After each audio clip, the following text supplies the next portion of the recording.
देवदूत आत्मा की बातें सुनकर मुस्कुरा पड़ा। अब तक दूसरी आत्मा ने बोलना आरंभ कर दिया था। सचमुच बहन, तुम्हारे सेठ जी ने जीवन भर की कृपणता पल भर में बिखेर कर रख दी। बहुत सारे प्राणी तुम्हारा जयघोष कर रहे होंगे, तुम्हारी शांति के लिए अंतर मन से प्रार्थना कर रहे होंगे।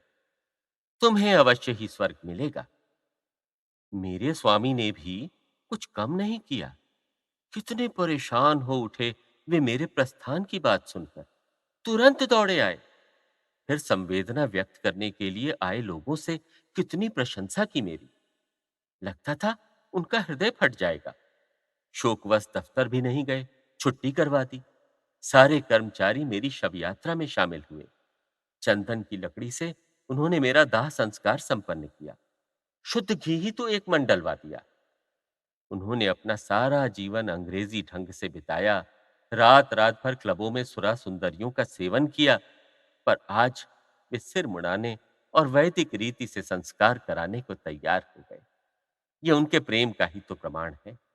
सचमुच मैंने कभी नहीं सोचा था कि वे मुझे इतना प्यार करते हैं, अन्यथा मैं उनके साथ विश्वासघात नहीं करती।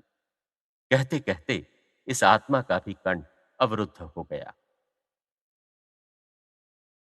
पहली आत्मा ने उसे ढांढस बंधाया।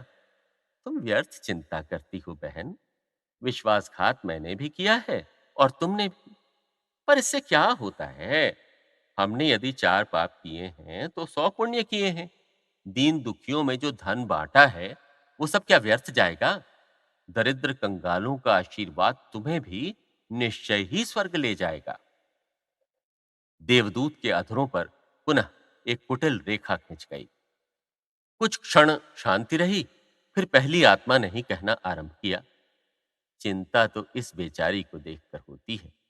उसने तीसरी आत्मा की ओर संकेत किया। इसने न तो दान पुण्य ही किया और न पति का प्यार ही पाया।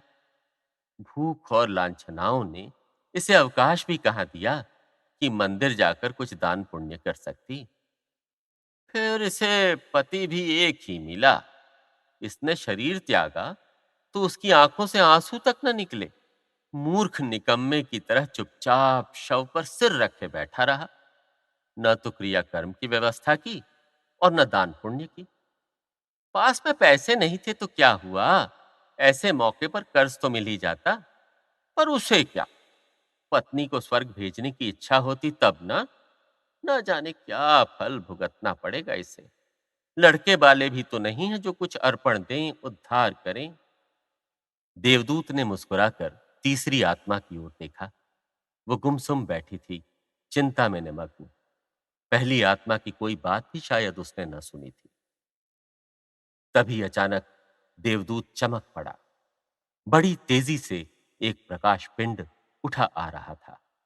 उद्यान में जमा असंख्य आत्माएं और देवदूत उधर ताकने लगे। कुछ क्षणों में ही प्रकाश पिंड पूर्वोक्त तीसरी आत्मा के पास आकर रुक गया।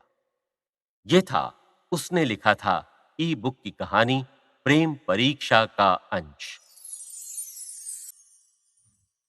उसने लिखा था, ई बुक उपलब्ध है पुस्तक बाजार में।